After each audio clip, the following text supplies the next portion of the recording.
providing resources and comfort to caregivers. This is Caregiver Crossing.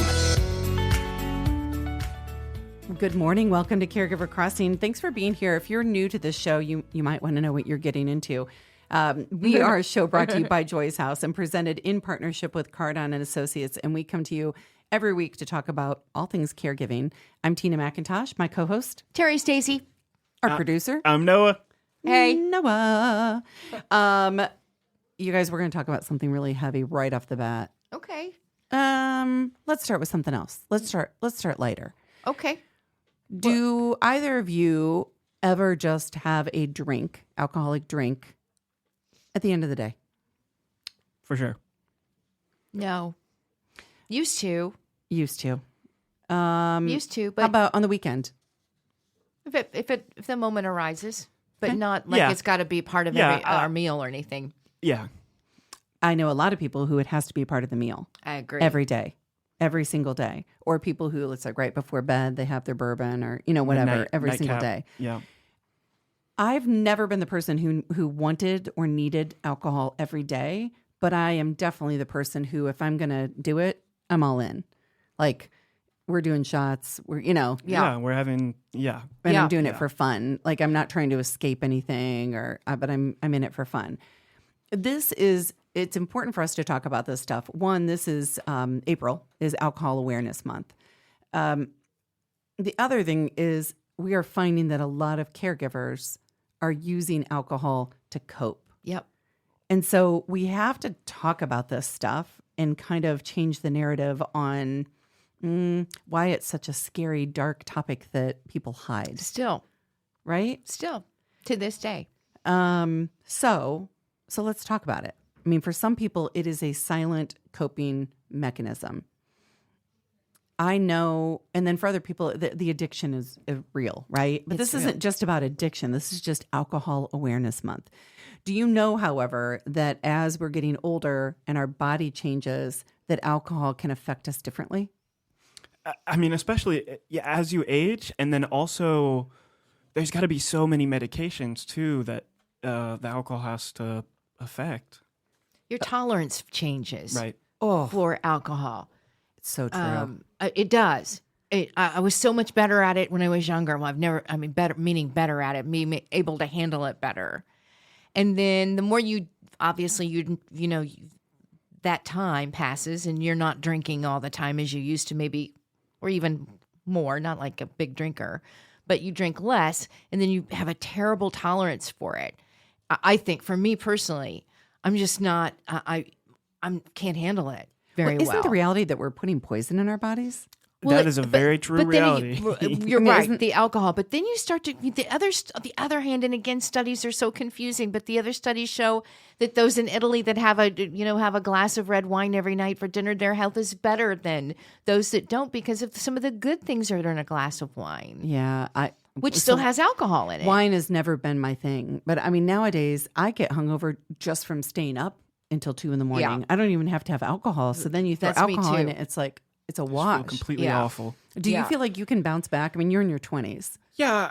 I mean, I think so. I think it is. I think it's just pretty easy. Young people kind of get adjusted to doing that and getting back up and getting ready for work in the morning. But let's think about this. Oh, go ahead. Sorry. Well, I was going to say it becomes a problem at some point. I mean, just because you can go to work in the morning doesn't mean you should be drinking like you were. Right. Well, the other thing, so you mentioned medications. I mean, I don't know about you, Terry, but I don't read all the fine print on my bazillion medications or my natural stuff that I take or my over-the-counter. I'm not reading it. So I don't know. Should I be having a glass of tequila with my Melaleuca? Is that what it's called? Or melatonin? Melatonin. What's Melaleuca? I don't know. You both looked at me. I think that's a Disney character. Wait, that might be like a Metamucil. I don't know. I don't know what's happening. They're all medicines. I'm looking it up. Melatonin. Are you talking about that's the one that makes you sleepy or supposed to help with your sleep cycle? Mm-hmm. Right. Okay. Yeah. No. Probably not. Should have tequila and melatonin. Right. But who pays attention to that stuff? Well, most don't. I would say most don't. And Melaleuca is a plant, by the way. It's in the myrtle family. oh, well, there I you feel go. better. Well, you're homesteading, so I still don't know if I should. And it's used to treat athlete's foot. I don't know. Or lice. Anyway, different story. It's still medicine.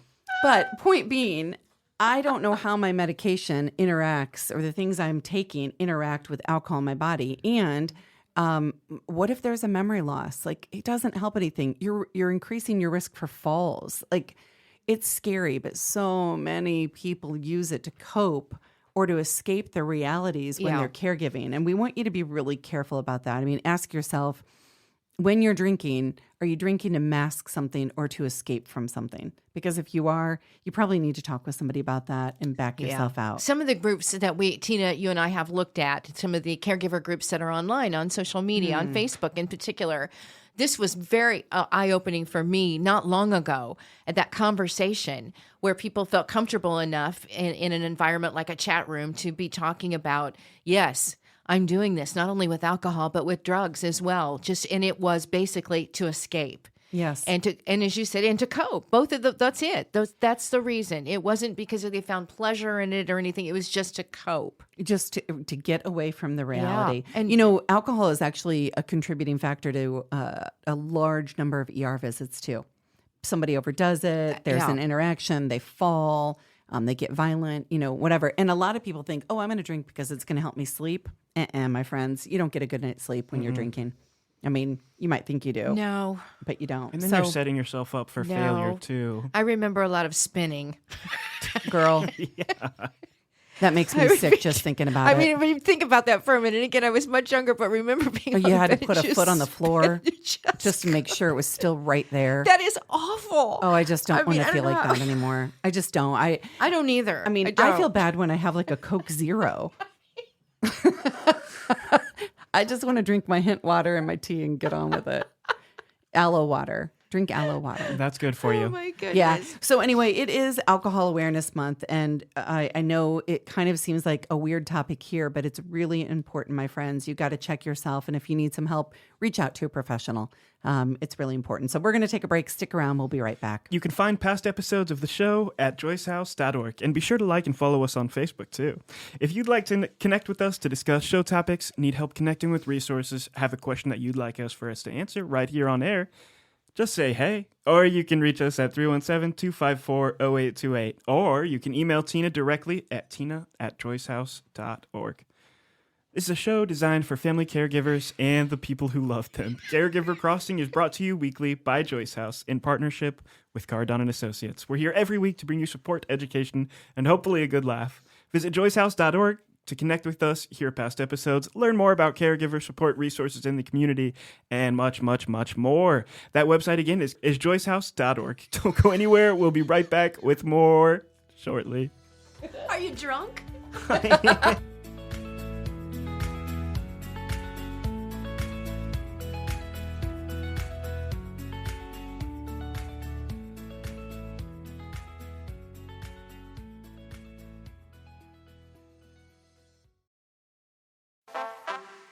No matter how you travel, it's good to have a plan. Some people plan every minute. No sleep, bus, museum, another museum. While others only plan to take it day by day. When it comes to your finances, a plan is just as important. You can count on Credit Karma to give you the insights you need to understand your options so you can take charge of your financial path and find your way to money. Explore how you can make financial progress with confidence today. Intuit Credit Karma. Karma you can count on. Rakuten is the smartest way to save money when you shop because you earn cash back at over 3,500 stores. Fashion, beauty, electronics, home essentials, travel, dining, concert tickets, and more. Your favorite stores like Lowe's, Levi's, and Nike pay Rakuten to send them shoppers. And Rakuten then passes on a part of that payment to its members as cash back. You're already shopping at your favorite stores. Why not save while you're doing it? It's a no-brainer. Membership is free and easy to sign up. Get the Rakuten app now and join the 17 million members who are already saving. Cashback rates change daily. See Rakuten.com for details. That's Rakuten. Your cash back really adds up.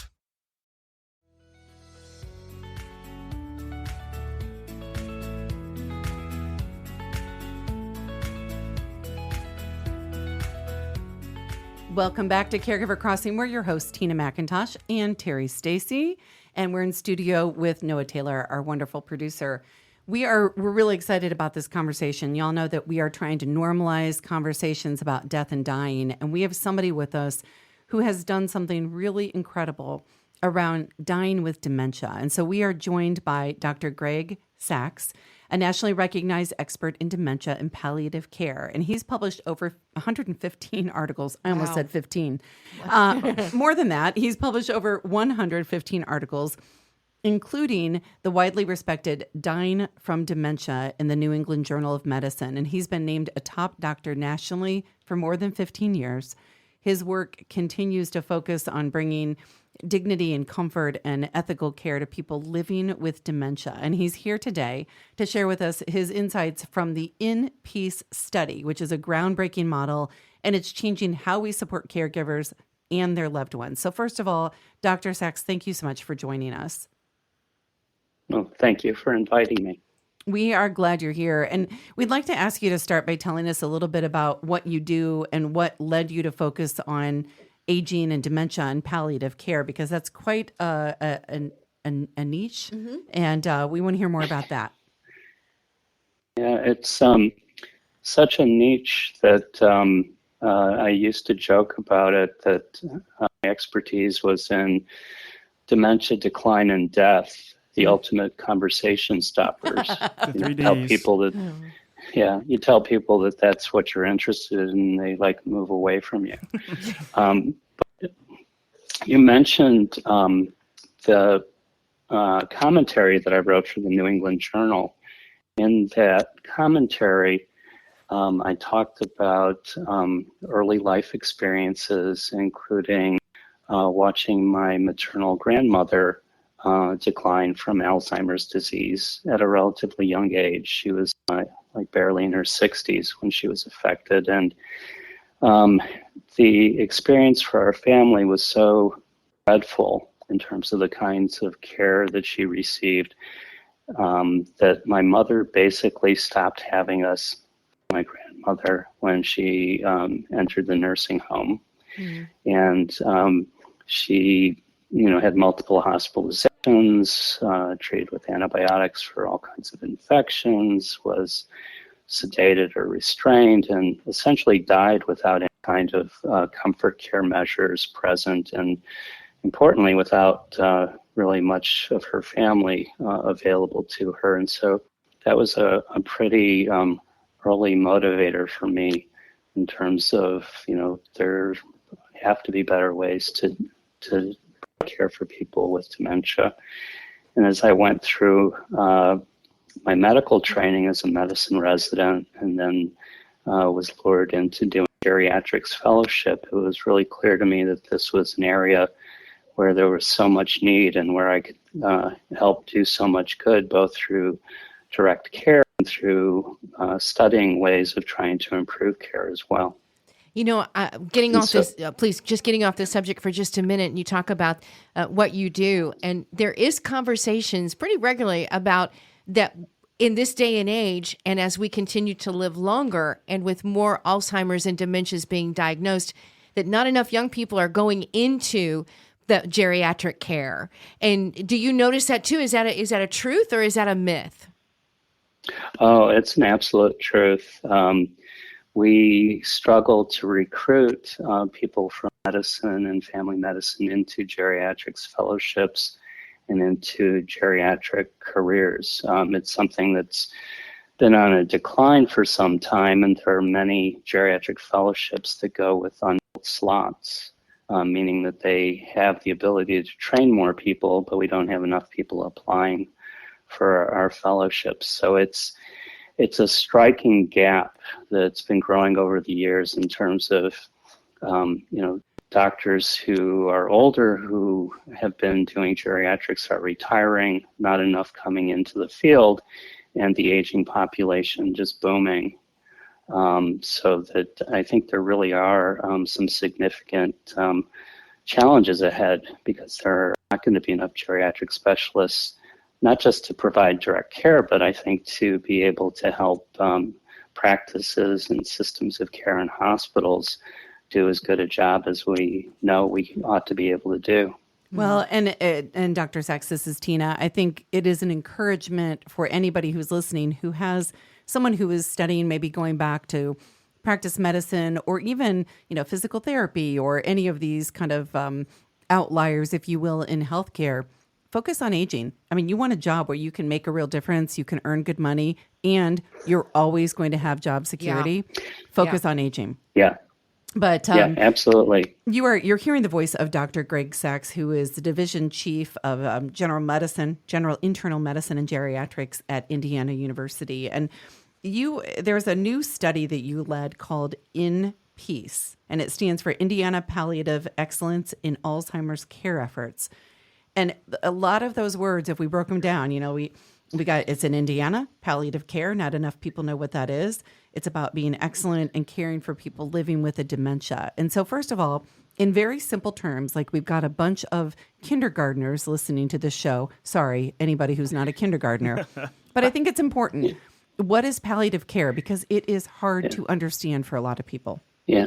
Well, there are a lot of doctors who don't understand what palliative care is. So I think it's best to understand it as really providing an extra layer of care for anybody with serious or life-altering illness.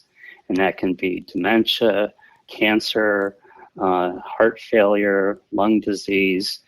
And the goal is, as opposed to hospice, which is focused just on the last few months of life, palliative care is to provide this extra layer of multidisciplinary support, so a whole team, doctors, nurses, social workers, chaplains, and other team members who are available to help with managing symptoms, to help with communication and decision making, to help coordinate care. And you don't have to be dying to get palliative care. In fact, the sort of modern model of palliative care is it's something that should be started when somebody has a new diagnosis of a serious illness. And in the cancer world, the American Society of Clinical Oncology has actually said that palliative care should be provided from diagnosis throughout the course of therapy. So you don't have to wait to get it. I will tell you this, and now I've always said palliative. Now I'm like, I have to say palliative. I've got to say it right. If that's what Dr. I just said it Sachs wrong is saying. too. So my father, who passed away 2 years ago, I had to fight. He was in the hospital for 10 days, 2 weeks. I don't know. It was a long time. And I remember finally, because I'm in this industry, finally said to somebody, can I just speak with the palliative care team? Because the kidney doctor kept saying, but I can get his kidneys to at least a functioning level. And the heart doctor was like, but I can do this with the heart. And I was like, listen to me. He is ready to go. And if we stopped all this intervention, he would be choosing to die, however long that takes. And I'm sick of the conversations about how we can make that right with him. He's ready to go. And we want to advocate for that. And so it was actually the palliative care team that came in and helped us to make that decision. So, Doctor, we're going to ask you to stick around with us for the next segment. We want to talk a little bit more when we come back here after the break about this new study, that study I mentioned that you led, the In Peace study, and what it is that is trying to be resolved in that study. And talk a little bit more about the key takeaways from that, because at a glance of what I've seen sounds really incredible. And we want to talk about how caregivers come into play too. So if you'll stick around with us, and the rest of you, don't go anywhere. We'll be right back here on Caregiver Crossing. You're listening to Caregiver Crossing, a show designed for family caregivers and the people who love them. Caregiver Crossing is brought to you as a service of Joyce House in partnership with Cardon and Associates.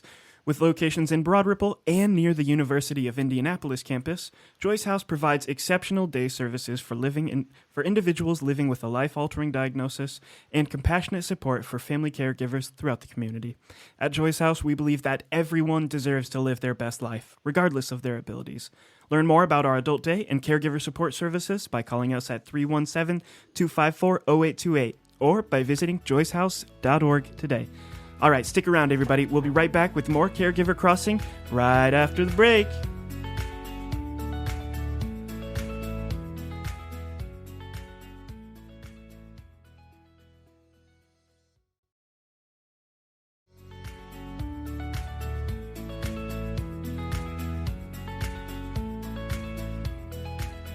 Welcome back to Caregiver Crossing. Terry Stacy, Tina McIntosh, Noah Taylor with you. And joining us, if you are just joining us, and we're glad you're here, we've been talking to the incredible Dr. Greg Sachs. He's a nationally recognized expert in dementia and palliative care. He's been named one of the top docs nationally for more than 15 years, and his work focuses on bringing dignity, comfort, and ethical care to people living with dementia. And there is a new study that he's here to talk about. It's called In Peace. And we'll continue now. Doctor, thank you for sticking around with us. And we were talking a little bit about palliative care and what it actually means. And this study, In Peace, I know if you want to talk a little bit about what that study was trying to solve, and then also what, if anything, did the results surprise you? Okay, great. So what we were trying to do was bring together sort of state-of-the-art dementia care management for people with dementia and their family members, along with palliative care. So rather than having them be separate services, we wanted to integrate them and provide them to families who are living at home in a very proactive fashion, where we would be able to contact them on a regular basis, hear about any challenges or struggles or new problems they might be having before they would get so bad that they would need to go to the hospital, and try to intervene and help family caregivers develop, a sort of greater toolkit for managing symptoms at home and being able to keep their loved ones at home. And we had a team of a nurse and a social worker who each had a panel of patients that they would call every month and be available in between as needed. And they would be able to collaborate. And there was also a geriatrician and a palliative care doctor who were available to review cases every week. And we were very pleased with the outcome with respect to keeping people out of the hospital and the emergency room. We actually cut trips to the emergency room or hospitalizations in half compared to the people who got their usual care and no intervention. And that's a pretty dramatic change, and one that keeps people from the kinds of dangers that occur in the hospital and the side effects of treatments, and also helps prevent, more rapid functional decline after people go into the hospital. So we were really, really excited about our ability to help caregivers manage things at home and stay out of the hospital. Another thing that we were sort of surprised at was that we thought that we would be able to do that by decreasing symptoms in both the patients and depression or stress in the caregiver. And we were surprised that we actually didn't move the needle on those measures. But we think that that was partly due to the fact that the people who were involved in our study didn't have a really high level of symptoms to start with. So it's harder to detect a change if you don't have a lot of symptoms that you're dealing with. Dr. Sachs, I want to go back to the toolkit that you mentioned, giving these families a toolkit for when they're at home. And I want to make sure I got this right. The toolkit really was that there was a geriatrician, a palliative care doctor, a nurse, and a social worker who really acted as their support team, if you will. I'm assuming to help them navigate their days, maybe try things a little bit differently, and help to stave off some trips to the emergency room or the doctor that just weren't necessary when they could consult with somebody over the phone. Am I getting that right?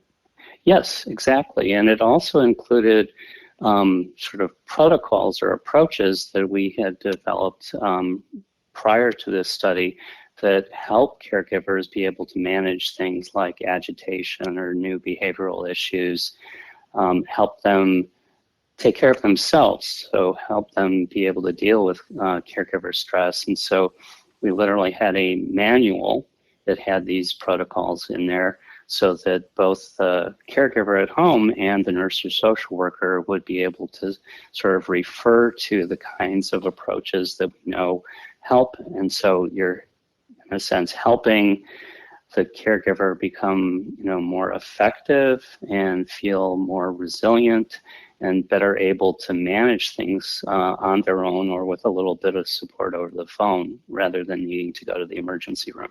Yeah, I appreciate what you did in this study because it validates everything that we talk about, is that you just don't know what you don't know.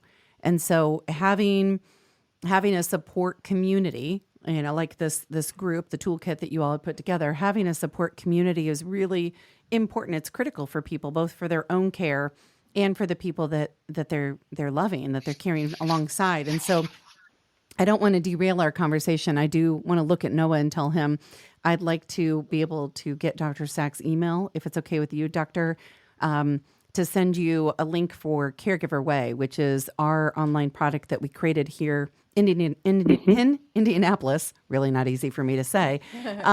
Visit caregiverway.com and we'll get you a code to get in there too.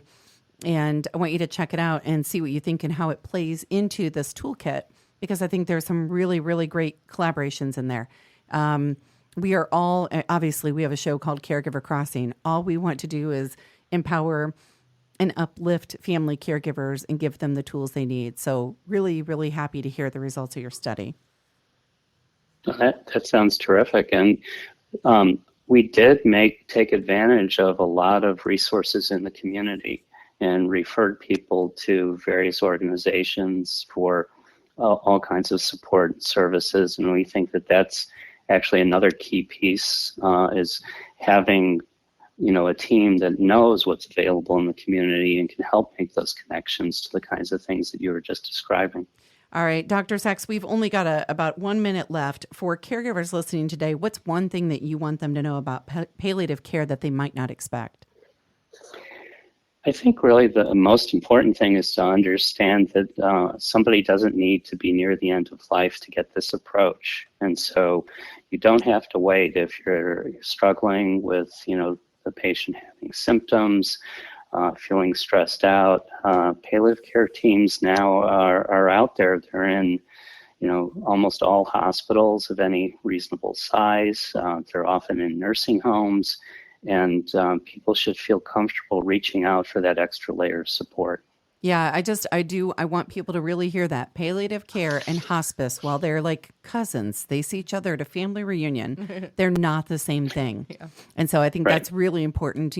Hospice 6 months and under typically of life left, palliative care when the diagnosis hits, and how to bring that comfort and that support to people. So again, you've been hearing the voice of Dr. Greg Sachs, who is the Division Chief, General Internal Medicine and Geriatrics at Indiana University. The big article that we've been talking about is Dying with Dementia, and it was published in the New England Journal of Medicine. He is just an incredible doctor, and In Peace is the study, the groundbreaking study. Yeah. So, Doctor, thank you so much for joining us. Yeah. Thank you. Can I, so stepping out for a second. So, the New England Journal piece is like from 2009. Okay. The paper that was just published that has the actual results of the trial was published in JAMA. Okay. JAMA. Right. That helps. And so the other was a commentary, but the actual results of the In Peace trial is published in JAMA this year. Okay, wonderful. All right. Thanks again for joining us, Doctor. Thank you, Doctor, so much. You're listening to Caregiver Crossing. It's a show designed for family caregivers and the people who love them. Caregiver Crossing, it's brought to you as a service of Joy's House in partnership with Cardon and Associates, with locations in Broad Ripple and near the University of Indianapolis campus. Joy's House provides exceptional day services for individuals living with a life-altering diagnosis and compassionate support for family caregivers throughout the community. At Joy's House, we believe that everybody deserves to live their best life, regardless of their abilities. Learn more about their adult day and caregiver support services by calling 317-254-0828 or go to joyshouse.org today. All right, stick around, everybody. We'll be right back with more Caregiver Crossing right after this.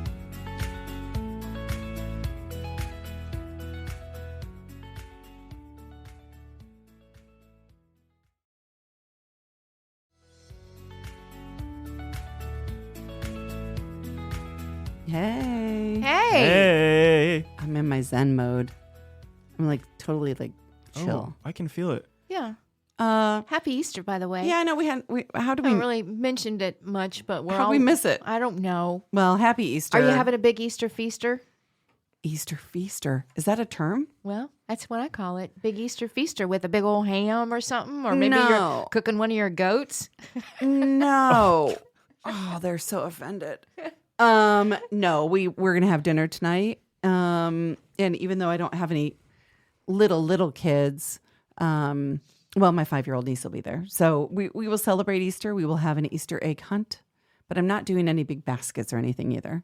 Just the one. I miss the Easter egg hunt. Those were so much I would do that fun. now if I could. We morel mushroom hunt.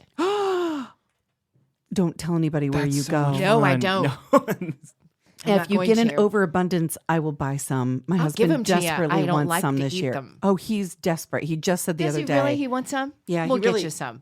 If you want him to go hunting, I'll call him with you. I'll call him right now.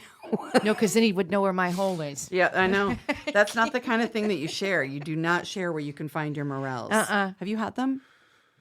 I think so. They're slimy. Most people I do cook love them and mushrooms. fry them up like a green tomato. Like anything. They So fry then it's them, like, don't deep they? fry They 'em. just to me taste like anything else that Yeah, you fried up. But, you're right. but whatever. Yeah. It's a thing, right? It's a delicacy, and it's just fun to hunt. It is. I love that you do that. It's fun. Oh, have you guys colored any Easter eggs? They're too expensive. It's a good point you make. All right. I haven't this year, but I would love to. Okay, so let's talk about this for a second. An activity to do with your loved one.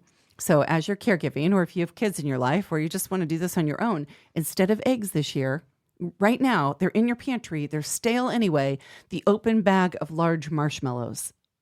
You have them. Oh. I do have them, and they are still. I feel like I've been in your pantry. Yeah. No, you're right. And you color those instead. That's so Oh, smart. that's You don't even have to go fun. through all the work of. Hard boiling Yeah. and the cracks Yeah. and yeah. That's so, a great idea. yeah, there's my tip for the day. I love it. I'm done. My job is done That's here. good. That's a good one. Love it. Okay. All right. What else do we have going on? I mean, so Easter, a big deal. Happy Easter. Happy Easter God bless. before we get out of here. But you were about to say it's National Volunteer Week. It is national. It starts today, right? It starts does. today It's and this goes week. goes through the end of the week. Yeah. I think I could put the words together. But what is National Volunteer Week, Noah? So National Volunteer Week is really just an important time. It's a celebration. Yeah, it's of a volunteers celebration that make of the world go volunteers. around. And Absolutely. God bless your hearts. And it's a time to volunteer yourself. If you haven't this year, go ahead and get those hours in because it makes you feel good. It does. It makes you feel so good, and the person who you're volunteering for, it makes them feel good too. Yeah. I mean, listen, we at Joy's House, it's the, the heartbeat of our organization are the families we serve and the volunteers. And it might look different for everybody. I mean, for us, I used to make the mistake when I started this place 25 years ago. I made the mistake that every volunteer that came in wanted to be with the guests. Do you know there's every volunteer wanted to be with the guest? Oh, our but maybe, clients here right. at Joy's House. The reality is not everybody's comfortable with our guests. I mean, they don't want to stand up and do activities in the room. They don't want to be around people with some kind of a life-altering diagnosis at our adult day center. Maybe we had one woman who came in every month and she would count up, this was before all modern technology, she would count up the hours somebody had been here and wanted to put them into an Excel document. That sounds like death to me. Oh, wow. That sounds like so much. That's what she loved. That sounds though. agonizing. I don't want to do that.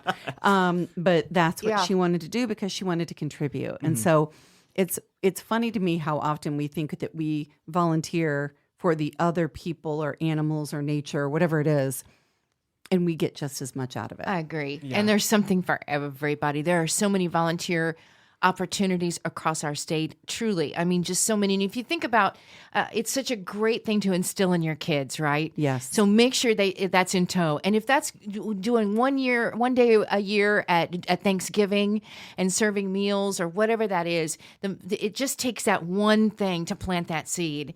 And it did for me as a kid. And then I just Candy couldn't striper. wait. Went Candy right into striper. candy striping, and boy, was I good at that at Turtle Creek in Newcastle. And then, the best. But I mean, it just after that, I just couldn't get enough of doing that kind of thing. Well, Terry, they say that just 2 hours a week volunteering can change the positive, like emotional Yeah. shift of someone in both the person who's volunteering and the person who's receiving that kindness. Yeah. 2 hours a week. and to shift truly. everything. It's incredible. It really is incredible. I just had a thought. I actually, one of the very first times I volunteered, like as an adult, I volunteered at a senior living community in Cincinnati. This was way before I had worked at Joy's House. And we got to do a lot of trivia and play the piano for them. And I'm wondering if that had anything to do with my love for being here at Joy's House. Like muscle memory. Right. It got in there. Yeah, sparked something Kinda in does. you. Maybe. I Love that. And, Maybe. it doesn't have to take a lot of time. Like to have a big impact, it doesn't have to take a lot of time. Here's my question for both of you. If you moved away right now, I don't care where you moved, just pick a spot in your head. You have no connection to the community. Where do you volunteer? What kind of work? I know. Do you know? I'm going to say the organization that I really love right now is Brooks Place. Helping children who are grieving. Yes. I would really, really love to volunteer with an organization like that. Well, you should. Brooks Place is wonderful. I think I will be going there pretty soon. Love that. Maybe for volunteer week here. It could be anything. I mean, it literally could be anything. I would do anything. I would probably first think of Salvation Army because we have such a connection with them here in Indianapolis. And Salvation Army is everywhere. So to see what their needs might be. And then, it's such a connection. So many people that do move here, they find that that's how they get acclimated to the city or to the state, is that they'll find a volunteer position, and then all of a sudden they're meeting people. If they're not involved in a church or a faith-based organization, they make that step. Well, maybe I'll try here. And maybe that's always a good step in connecting with other people that are like-minded, right? Love it. I would probably help animals who are disabled. Absolutely. I love my people. I just, for a moment, I think it would be animals. Absolutely, it would be animals. Good one. All right. Are we done? As we close here, we want to remind you that you can contact us. You can email me directly at tina@joyshouse.org, or you can always call Joy's House for more information about any of the things we do, 317-254-0828. I'm going to go ahead and say thank you to Cardon and Associates. They have 20 communities owned, operated, and managed in the Midwest, more than 40 years of senior living experience. And Cardon and Associates provides residents with the best senior living options, and we are grateful for them. Until next time, take good care of each other. Happy Easter.